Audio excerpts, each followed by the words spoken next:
I was 21 when 9/11 happened, and it wasn't the attack that made me join right away. It was when I saw when we did we sent we had to do a show of force, and they sent the Marines to Afghanistan just to go there and to be a show of force, and they dug in. And I saw on the cover of the newspaper, I'm looking and watching the news. I'm looking at these kids.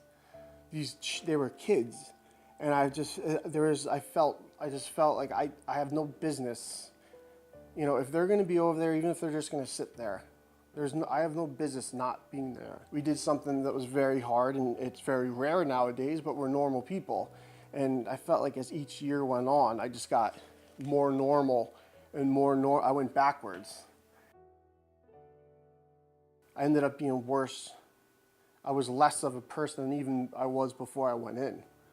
I work for a veterans peer-to-peer counseling program in Westchester, New York, and basically it's a new program that it doesn't replace any of the existing services. It doesn't replace psychiatrists, psychologists at the VA.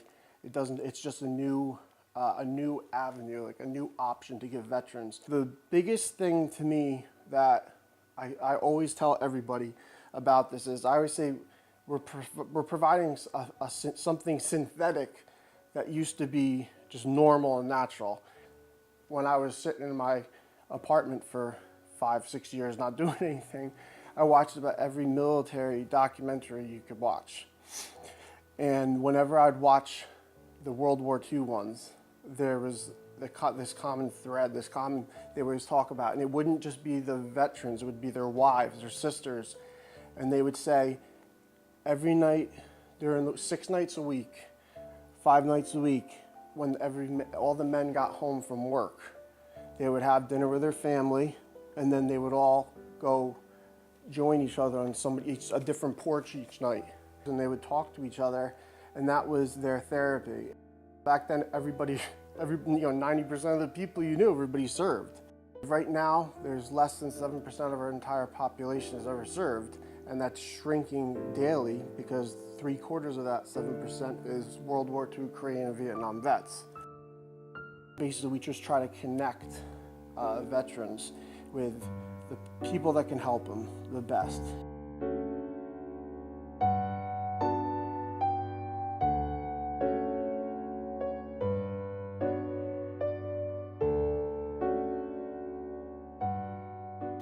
I was in Afghanistan in the summer of 2013.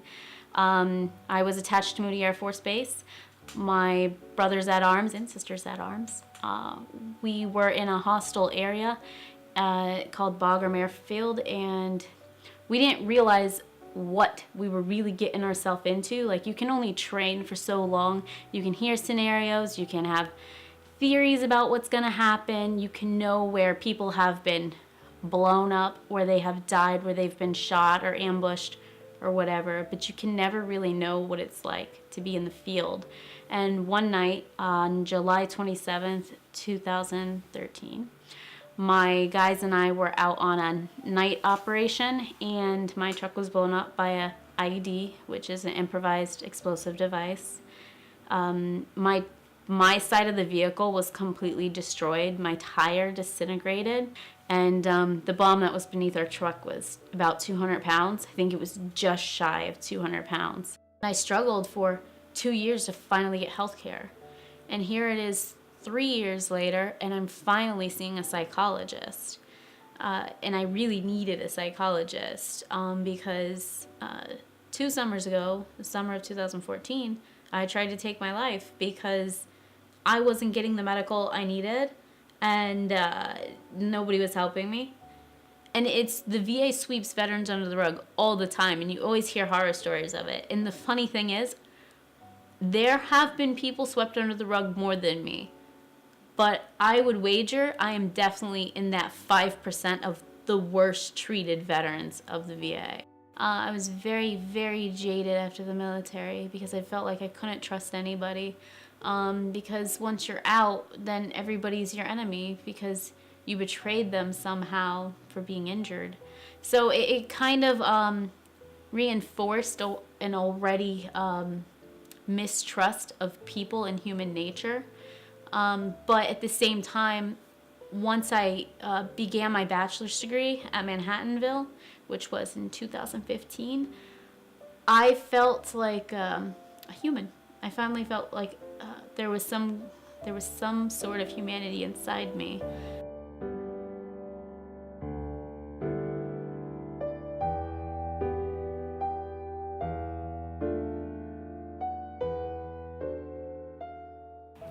The program that I'm currently running at the VA is a 20-year-old program that started as an outpatient program for veterans struggling with severe mental illness.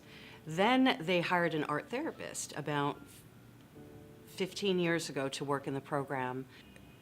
It evolved at that point into more of an arts-driven program, whereas before it was more of a psychoed kind of meeting place for veterans who really had nowhere else to go. Once they were released from inpatient psychiatry, they really had nowhere else to go.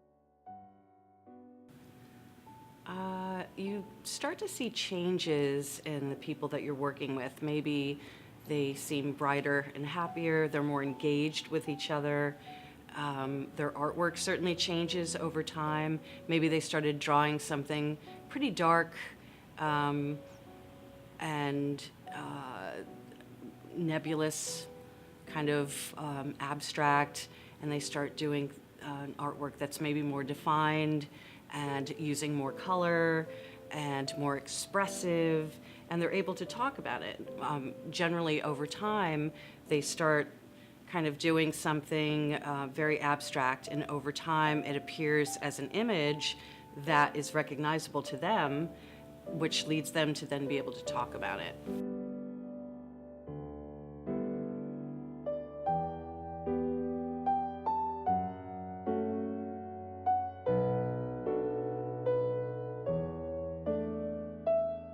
Our Alternating Living History project we started 5 years ago, and I did it with a fellow art teacher named Mr. Kuroga.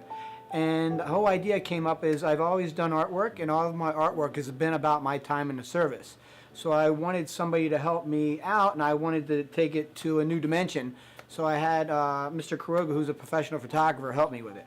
So it really started off with doing artwork about my time in the service, and we both kind of chatted and talked and thought it'd be a good idea it made me feel much better about myself, and to kind of get it out there, because I was never a good writer, but I was always pretty good visually. So we wanted to share that opportunity with other veterans. I'm just thankful that I can try to make a difference. I mean, I have my own issues, and I think what helps me is by helping others. You know, I love C.S. Lewis, and he has a quote, nothing is really yours until you share it. So that's pretty much how I try to live my life. Like, if I'm an artist, I'd like to share it. I'd like to do artwork for other veterans. And